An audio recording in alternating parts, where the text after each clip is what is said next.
and right into the stretch. Looking back and throws up the middle. Rose is on his way around. Picked up by Otis.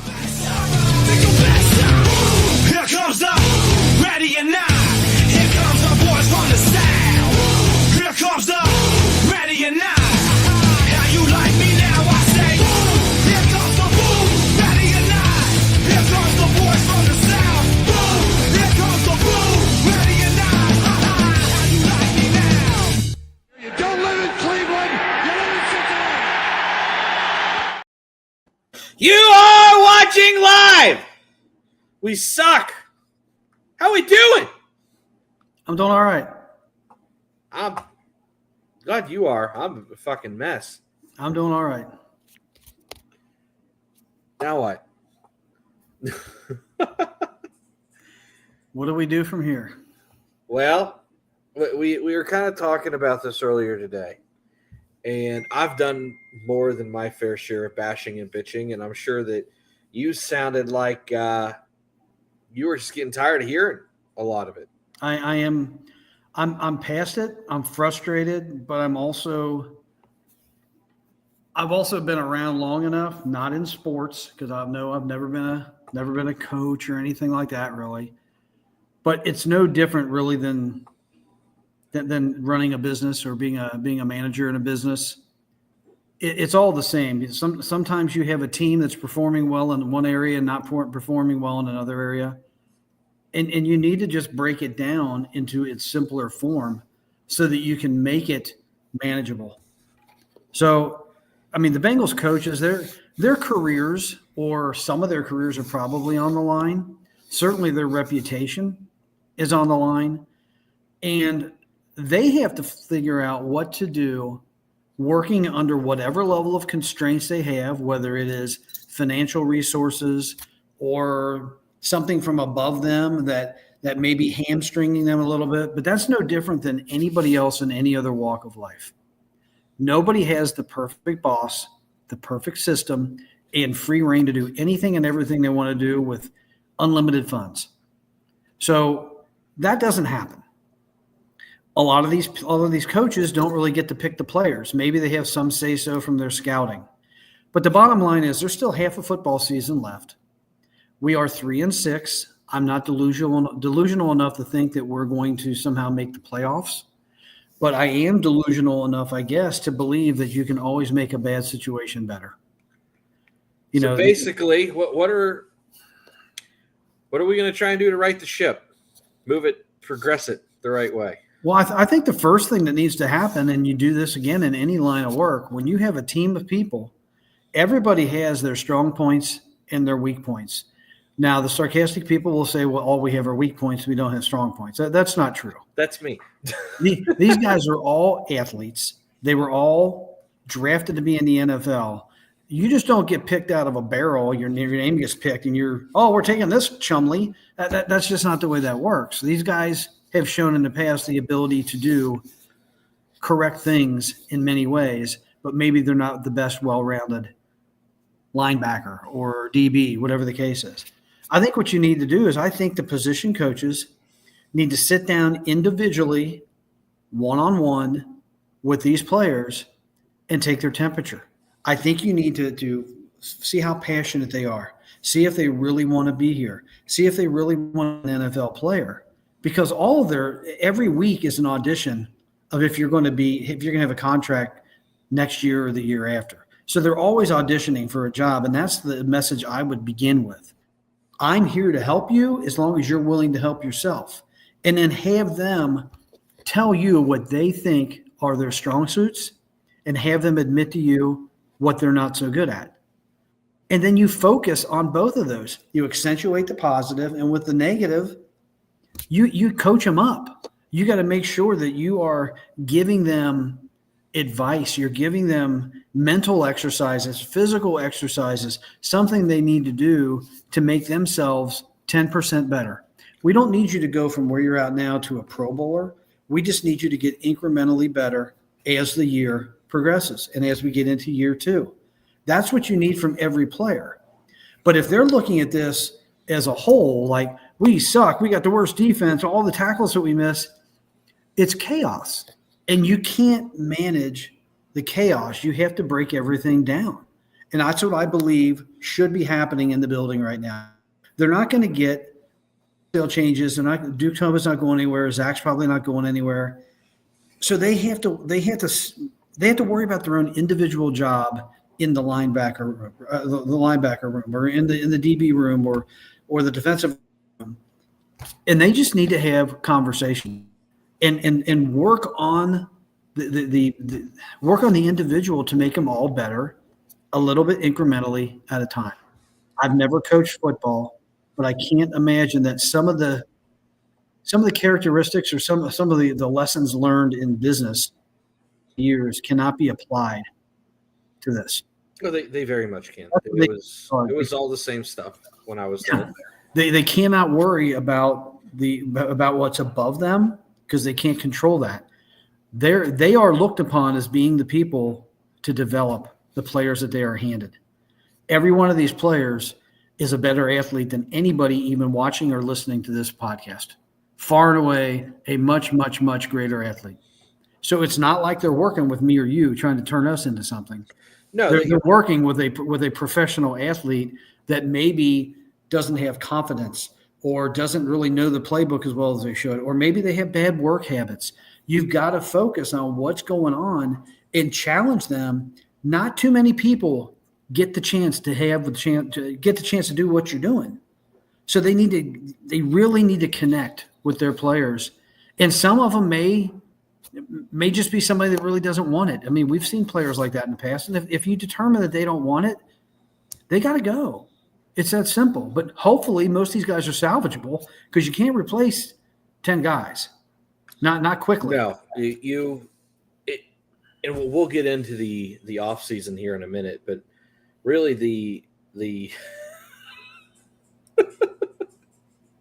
the point of the exercise, the point of this exercise is just to where can they move forward in a positive manner from here, assuming nobody gets fired, there's no giant structural changes. What they have is what they got the rest of the year. What do we need to do to get better, right? And typically when you're in these spots, and I've been in this spot, we're going to compare things with business. You and I are in the same business. I've been to a point where I genuinely thought that I was going to get fired about 7 months ago. I'm sure you remember that. Mm-hmm. Everything was going wrong. And it was like I just had to hit Control-Alt-Delete on my brain and start all the way back over in rookie mode and just build foundation blocks all the way. And what did they do at your place of business to help you? We just put together a plan. Is all it was going to be, and it was as long as you buy in, we'll buy in, and that's really what it was. Did you have any individual that kind of took you under his wing? Yeah, to help you. 100%. That's what I'm talking about. This is not, and again, we don't need a defense that rivals the Denver Bronco defense. But that's not what we need here.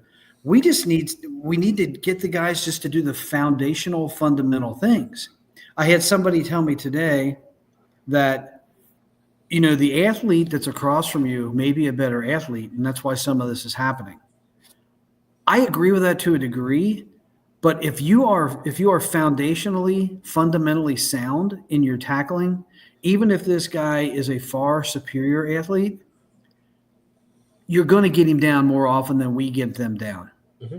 It's going to happen. I mean, the guy across from you is not Superman compared to somebody that's just completely out of his league, or he wouldn't be on the team. But I really think that's kind of where this thing has to go. I also think, again, I will talk about the front office.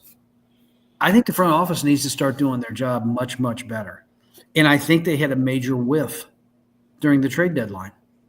They had an opportunity to move Hendrickson out of here because he's probably not going to be a Bengal next year, and if he is, he won't want to be here. You already see what you're getting out of him right now. We're halfway through the year. He's got 4 sacks. It's not what we signed up for. We paid him an extra $12 million for nothing. We never should have done that. We should be able to see through people and see when they're really wanting to be here and when they're not. And if they don't want to be here, you need to just move them and collect assets for them. They could have easily got rid of him for a 3 maybe a 2, and they could have used that 3 and got a player like the guy from the Eagles. Was it Quentin Williams? Was he an Eagle? Quentin Williams. Quentin Williams. Or they could have got the number 15, the kid from Miami, Phillips. Mm-hmm. They could have gotten something and started anew with somebody. Well, it's like they don't need 11 new players. They kind of got it right with Logan Wilson. You knew he wasn't going to be here. You knew he's not part of the future. I would have liked a touch more compensation. I understand they got everything but the dead money off the books. So, but they have to be more creative. I'm not looking for. You showed me the numbers last week. They're not being outspent by very much money. They're only being outspent by what, $4 million by the Eagles. Philadelphia Eagles. It's they're not spending the money wisely. Correct. They're not selecting the right players. I was watching a podcast with Strawberry Ice and Richard Skinner last night. Mm-hmm. Richard Skinner said that he had a conversation off the record with Duke Tobin, and I can say this on here because he said it. And I will paraphrase what he said. He was talking to Duke about it, adding scouts, and Duke Tobin's response was something like, I don't want to add any more scouts. I already have enough opinions. Now, that's a bad attitude. You should be willing to have 20 or 25 people. They're not all going to scout the same position group anyway, but it would be nice to have 4 or 5 opinions of linebackers versus 1. Because you might get a consensus of like 4 out of 5 say he should go that direction. You feel a lot better than that, than this guy likes this guy. Plus, those other 4 guys could be seeing more players than what we're seeing now. So, yeah, this is a faux pas from the front office. I mean, we know that, but we have to deal with it. So if I were a coach on the Bengals, that's how I would go about this. It would be one-on-ones. It would be talking about, again, have them regurgitate back to you. What do you think you do right? What do you need help with? And are you willing to accept help? Because you need to have a job in the NFL in the next 3 or 4 or 5 years, not just this year. Because if you're not good, why would anybody else pick you up? You have to have those real conversations with these guys. And if somebody rolls their eyes and blows you off, you know that that's somebody you probably aren't going to spend a lot of your energy on. But if you have guys that are super willing, and I can't imagine that Demetrius Knight Jr.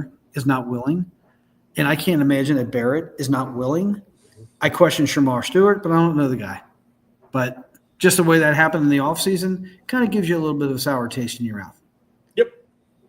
But anyway, that's what I would do. That's my take, and I didn't want to be the guy that's just bitching and moaning. But I've heard enough of that.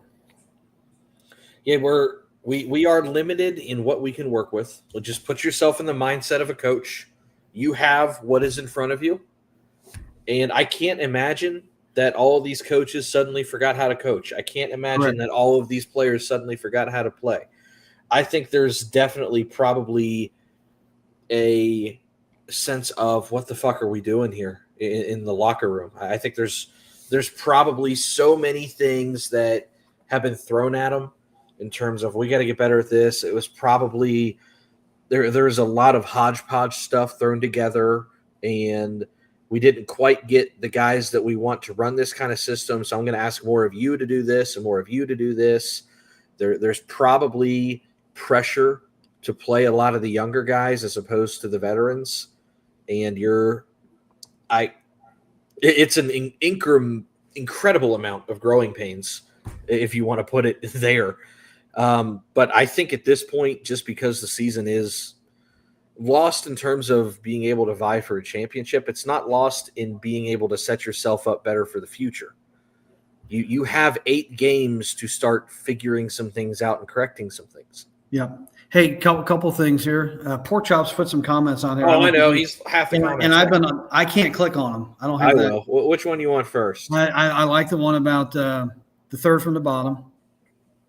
I'd like one less opinion. And then go down to the bottom. One less Dubin. Yep. I like that.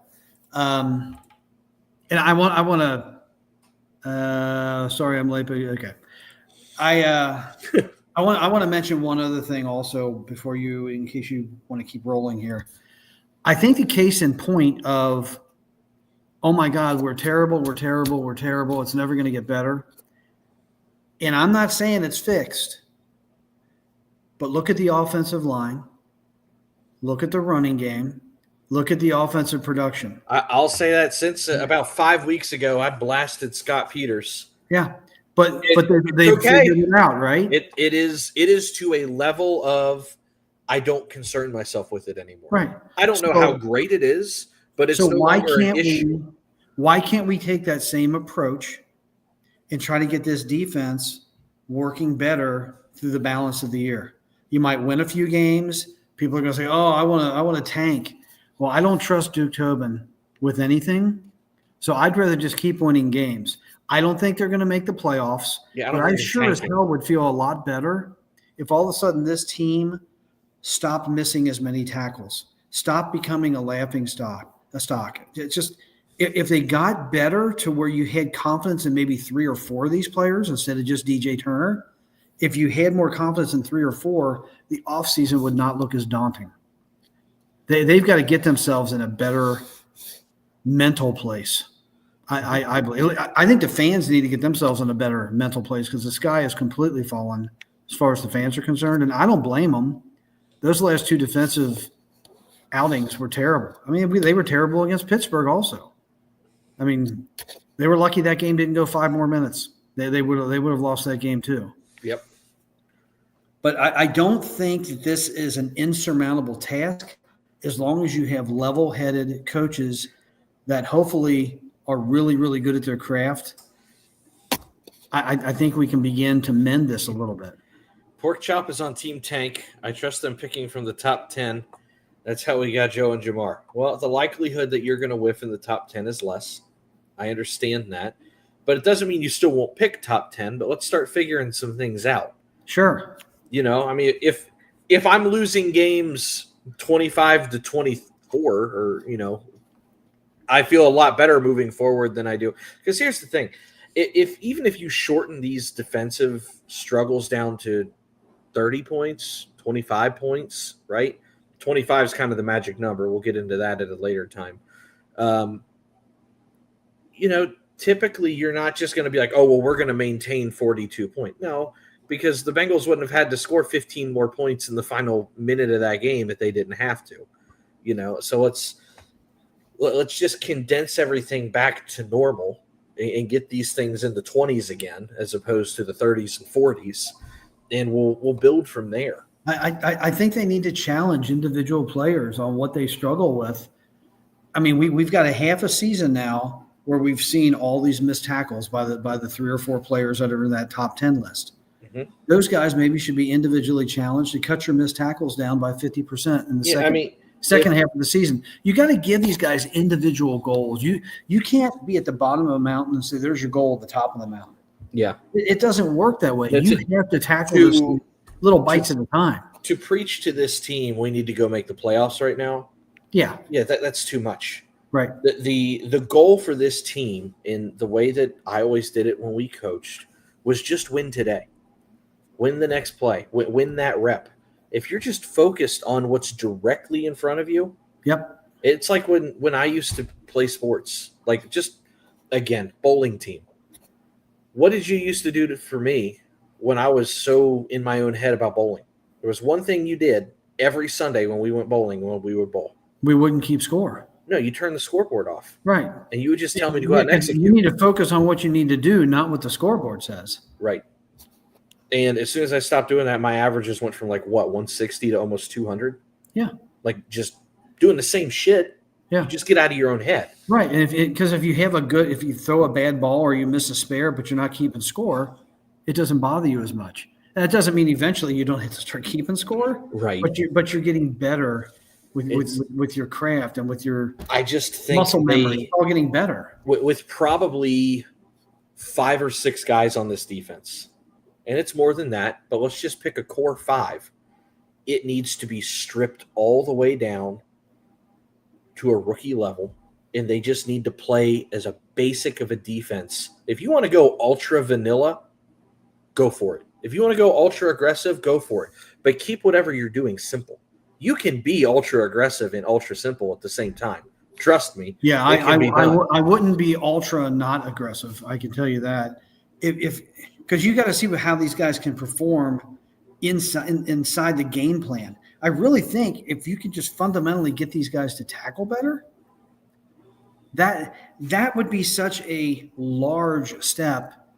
And I know people probably think I'm being ridiculous by saying that, but I think It's not. if you got to go from 1 to 10 and tackling is the first thing that you master, you're probably moving from 1 to 4 that quickly because you're getting tackling. And to your credit, the 1 to 4, do you know how many extra yards they've given up? Because they track that now. How many extra yards they've given up on the season on missed tackles? I heard exactly what it was in the Bear game. It's like 800 yards or something. Yeah, the Bear game, they missed 15 tackles for 133 yards. They're averaging giving up 100 extra yards of offense. That's incredible. That's 10 points right there. Well, and I'm not going to say I'm about to say, and this is how close they are because they're not close. They're not close to anything. But if they'd have just missed 14 tackles instead of 15, they may have won that game. Yep.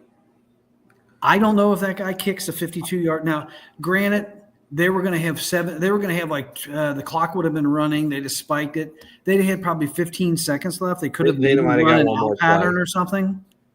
But in that quarterback tends to hold on to the ball quite a bit. So he would have burnt some time off the clock himself anyway. He'd have burnt 5 seconds because the coverage was good. Yeah. If there's one thing, because I know you're not a silver linings guy, the coverage has been decent as of late. Well, that's indicative of how bad our pass rush is, and those guys have a lot of time to – if our pass rush was better, obviously, they had to get rid of the ball quicker. They might be doing a lot more swing passes or dump passes. We wouldn't be able to go across the middle for 20 yards. But anyway, I don't want to rehash that game. I don't want to rehash all the negativity because, frankly, I'm wore out. It was bad enough watching it Sunday, but then every show – Is my dad trying to take the positive route in life? Is that where we're going? Just right now, I just think no! I think we need to stop. I really think the horse is dead. Let's just stop hitting it. The horse is dead. How do we now move on to the next game? Huh?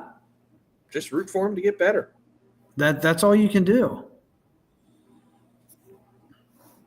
I can't, as much as I can overanalyze, and believe me, in my life I've done plenty of that, of everything going on, these are the things I cannot change. None of it. Personally, I can't change a goddamn thing about it. The things that I know won't change are who's in charge, whose their philosophy is, and who's coaching. That's not going anywhere anytime soon. So you might as well just root for them to get better. It's kind of like, if somebody gets elected president that you don't like, well, you don't root for them to fail. That kind of screws all of us. You root for them to get better. Hope they do a good job. I can't imagine that there's very many Bengal fans that when they turn on the TV next Sunday and we're playing Pittsburgh, they won't be fired up. Come on, they're not going to be rooting for us to lose. They might roll their eyes when the wheels start to fall off, but when that game starts, every one of those guys, every one of those fans want to see us win that game. Of course they do. You can't go into it. I hope they play bad. I was rooting for them when they played the freaking Dolphins when we could have lost Joe Burrow.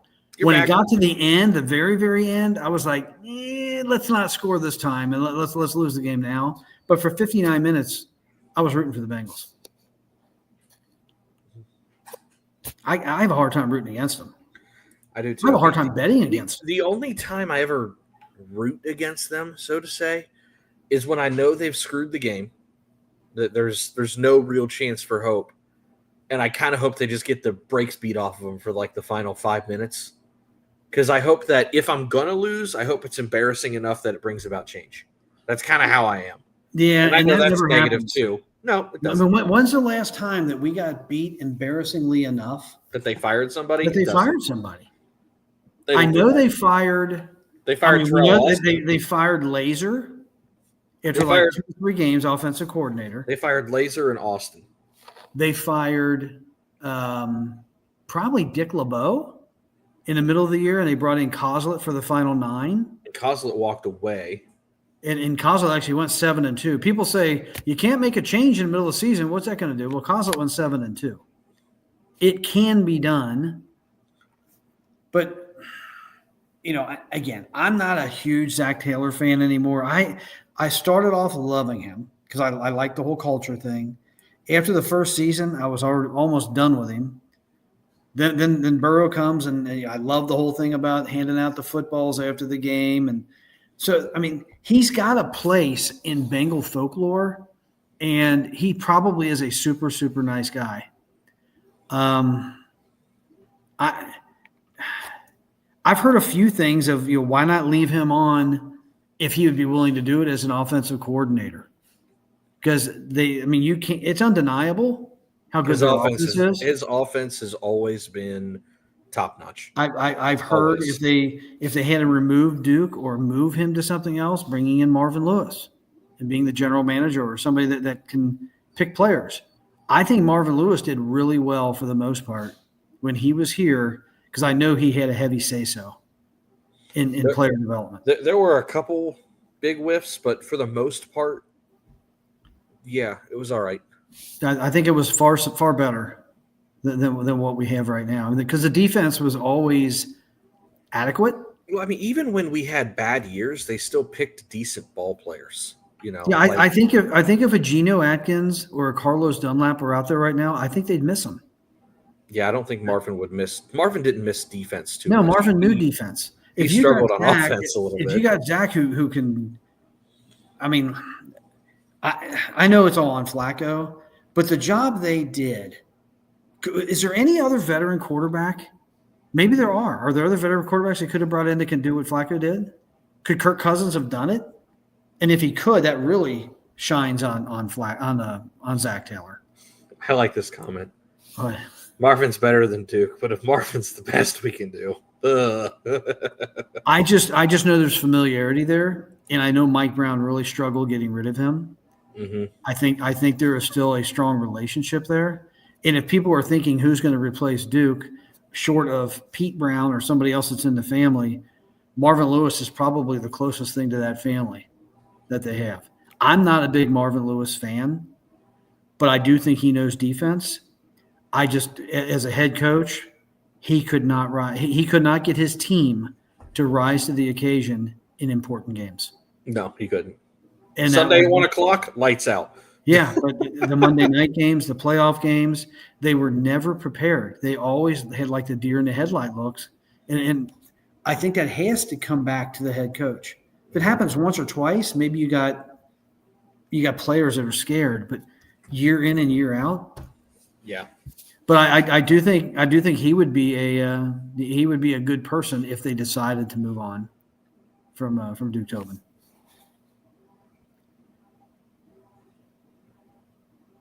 Woo! I'm not putting that comment up there. Holy shit, Chop.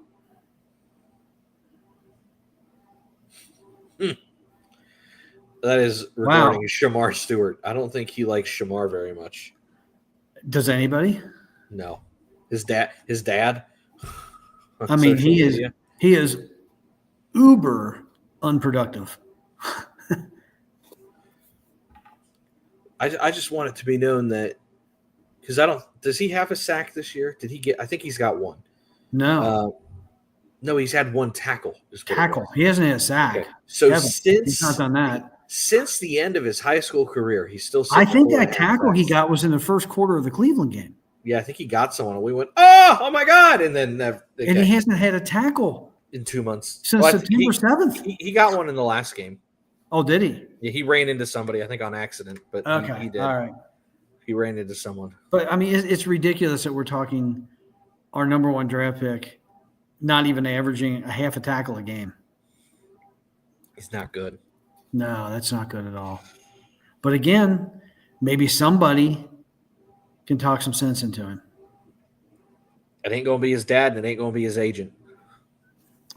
He's a young kid listening to the wrong people. Well, his dad should not be coaching him on football, and his agent shouldn't be coaching him on football. That's what the coaches are for. Mm-hmm. No, he listens to the wrong people, unfortunately, and it's gonna kill his career. Maybe he doesn't care. He got $19 million guaranteed. Yeah, maybe that was enough. Maybe he doesn't really want the glory, the Super Bowl and the ring, and You want guys that's what it's all about. Yeah, I know. He's got a perfect RAS score. It is very well documented that he is the only one at that position with a perfect RAS score. What's it's got him? Not a fucking thing. Which now I hope moving forward, because I know all you guys love the draft, I don't want to hear about RAS scores. RAS I don't scores want to matter. hear about measurables. I don't want to hear about anything. I just want to see how they played in college and if it looks like it's going to translate. The other stuff is bullshit. It really is. The combine is a waste. I don't care who can run 4.3, 4.2, 4.25. You know what they can run. You can see them on the field on their tape.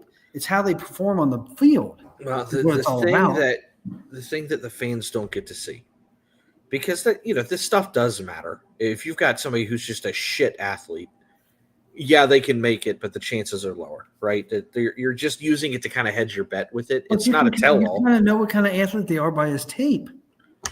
You're trying to judge, can he play football? You're supposed to not use what the RAS. You're supposed to use the scores to justify the tape. Because if the scores are bad and the tape's good, yeah, I'm going to lean tape, but some slight cause for concern. If the tape is bad and the scores are good, Shamar Stewart, why? Why are you this gifted and then you can't put it together on the field? That tells me it's either here or here. And those are the things that the fans have no idea what's going on. I can watch the tape, and sometimes the tape can lie. I can look at the RAS scores, and sometimes the RAS scores can lie. But unfortunately, the two things that the fans can get their hands on are not tell-alls. So we just kind of have to go off of either of those. If you remember, I was not wanting Shamar because I didn't like the fact that he didn't have production. My first-round pick should have a good RAS score and good production. If they don't have both of those, I don't want them. That's a first-round pick is someone who should be the cornerstone of my franchise moving forward. Yeah, I can't even get him to make a tackle. There's only 32 first-round picks. There's really all those kids in college. You would think you could land somebody that's going to be a premier player. I understand it can't happen every year. Well, it doesn't happen here that often. There's really only about when you really look at grades, and this is where I wish Dale was here because Dale really dials in. I used to be really into it. Dale really has made a small career for himself out of it at this point. Love him. He's getting paid for it now. SB Nation's paying him for it, which I really, really love. I'm happy for him for that. But I think if you really, really look, the guys that actually have a true viable first-round grade, there's like 15 of them every year. That's it. I'd say Chop's freaking on one tonight. I didn't even put his first comment up. Did you see the first one? Is it cool that I don't have a shirt on while I watch? Yeah. I know you weren't at the tailgate this week. You missed an incredible vibe at the tailgate. It was probably one of my more fun tailgates I've been a part of. Because we got a really, really good speaker. John donated it. Nurse John. And the music quality was good. It was loud, and we were playing a bunch of songs that Chop didn't like. I think it was like a lot of Backstreet Boys. Yeah. At one point, it was like me, the other Bengals dad, Joe, a few other people were just sitting there serenading Chop with I Want It That Way. And at one point, he stood up because he knew we were all singing for him. But it's fun now. I do like that the tailgate's still fun when we're freaking god-awful. It doesn't get much worse than 3-6, truly. I mean, it's just over the course of a couple months, 3 games. I mean, that's not going to freaking move the needle much for me. But no, it was a good tailgate. I'm glad the vibes are still good down there for that. Well, I don't know if we have anything else to talk about. Not really. I did not want to make this a negative show. No, you've done a good job because you're typically the negative one, and I've been atrocious this week to follow. I'm like, burn it down. I'm telling people to cut Shamar Stewart, and that post got like 2,000 likes and like 100 retweets, and half the comments said, you're an idiot. You can't cut somebody with a fully guaranteed contract. Guys, I'm very, very well aware.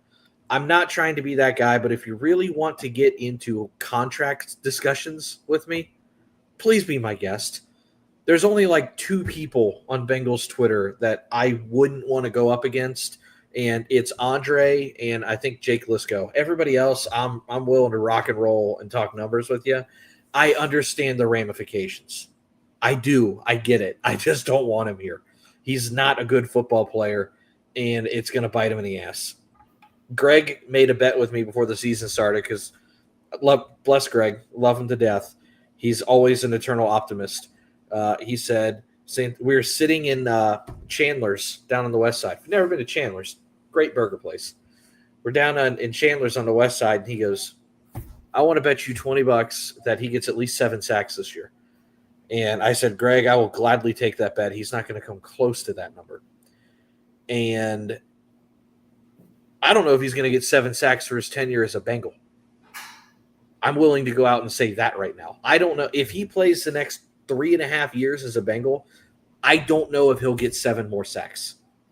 Miles Murphy hasn't got there yet, and he's in year 3. I am almost confident that he will not get 7 sacks in his career as a Bengal.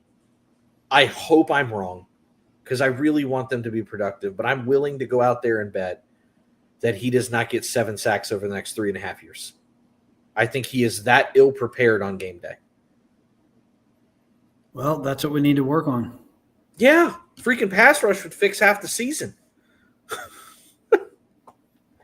All right, we'll jump off here. And we'll talk again probably next Thursday.